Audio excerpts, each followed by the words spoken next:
2023 was a great year for gaming. Some might even say it was the best year for gaming, even though I'd have to disagree with that statement. There's still no doubt in my mind that it was a great year. So let's take a look at some of the best games that was released this year, in order of release. On January 27th, we had Dead Space Remake. Dead Space was a great game thoroughly enjoyed by many. If you don't know, the survival horror game that is a remake to the original one that came out in 2008, which companies have been doing a lot of remakes lately, haven't they? Set in the year 2508, humanity has exhausted all of Earth's natural resources, forcing humans to search space for new materials. In order to gather these resources, ships has to start mining other planets for their resources. But one day, they discover something horrific. The crew had been slaughtered, and they must rely on their engineering skills and tools to uncover exactly what has happened. February 10th, Hogwarts Legacy. Hogwarts Legacy broke the internet for a short period of time, due to its immersive open-world action RPG set in the world first introduced in the Harry Potter books. You get to experience Hogwarts in the 1800s. Your character is a student who holds the key to an ancient secret that threatens to tear the wizarding world apart. Now, you can take control of the action and be the center of your own adventure. Explore and discover magical beasts, customize your character, and craft potions. Master spellcasting, upgrade talents, and become the wizard that you want to be.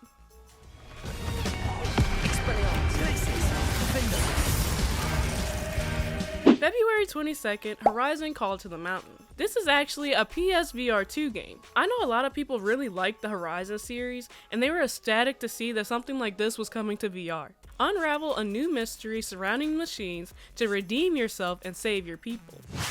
March 3rd, Wulong Fallen Dynasty. Wulong Fallen Dynasty is a dramatic, action-packed story of a nameless Matilda soldier fighting for survival in a dark fantasy version of the later Han Dynasty, where demons plague the Three Kingdoms. Players fight off deadly creatures and enemy soldiers using swordplay based on the Chinese martial arts, attempting to overcome the odds by awakening the true power from within. April 28th, Star Wars Jedi Survivor. This game was a sequel to Star Wars Jedi Fallen Order, which came out in 2019. Taking place 5 years after the events of the previous game, and continues the adventure of a young Jedi Knight, as he and his friends continue in their struggle to survive tyranny of the Galactic Empire. June 2nd, Street Fighter 6, which is a fighting game. It's the 7th main entry in the franchise. The game supports cross-platform play and rollback netcode. It offers 3 overarching game modes and 3 control options. The game also features a real-time commentary system, providing a tournament-style feel and the option to cheer on the players.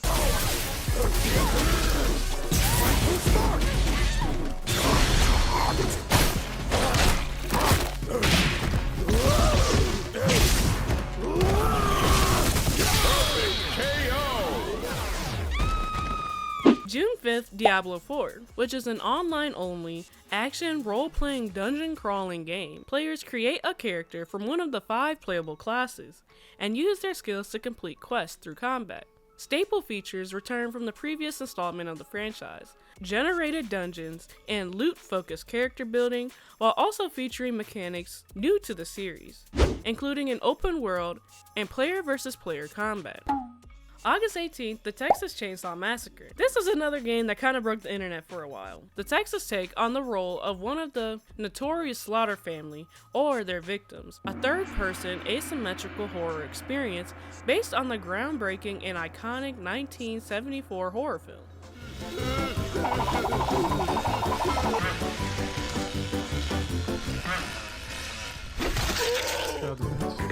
August 3rd, Baldur's Gate 3, winning the 2023 Game of the Year award, although I know a lot of people did not agree with that. Baldur's Gate 3 is a role-playing video game with single-player and cooperative multiplayer elements. Players can create one or more characters and form a party along with a number of pre-generated characters to explore the game's story. The game implements a flexible quest system with various approaches resolving more quests.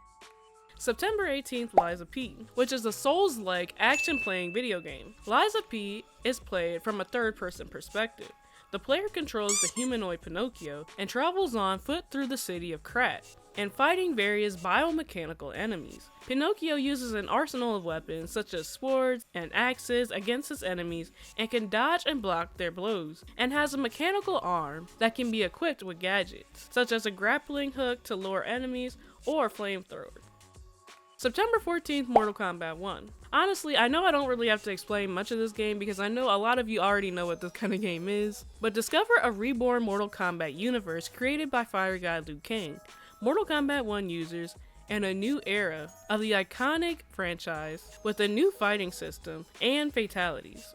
October 20th, Spider-Man 2. Again, I'm sure many of you know this game. In this installment, Peter Parker and Miles Morales struggle to navigate the steps in their personal lives while combating several new threats, including a private Matilda led by Kraven the Hunter, who transforms New York City into a hunting ground for super-powered individuals, and the extraterrestrial Venom symbiote, which bonds itself to Peter Parker and negatively influences him, threatening to destroy his personal relationships.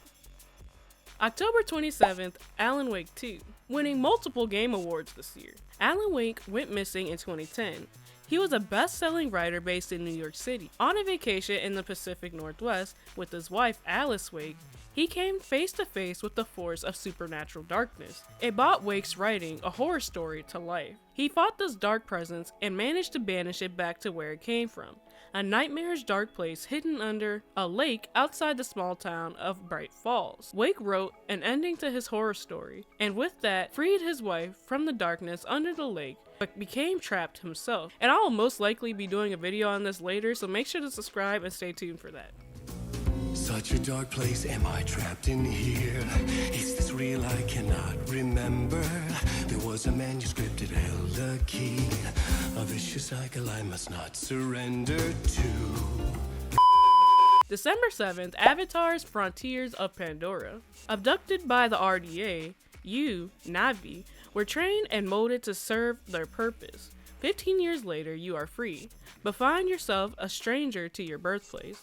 Reconnect with your lost heritage, discover what it truly means to be Navi, and join other clans to protect Pandora from the RDA. I've heard mixed things about this game. It's a bit still too early to say whether or not it's good, but it's still on the list because I know a lot of people really like Avatar, and the game really does look beautiful. How do you feel about the games that came out this year? Do you really think it was a lot of bangers, or do you think the games could have been better? Let me know in the comments below. Thank you for watching. Pause for now, play forever. AK out.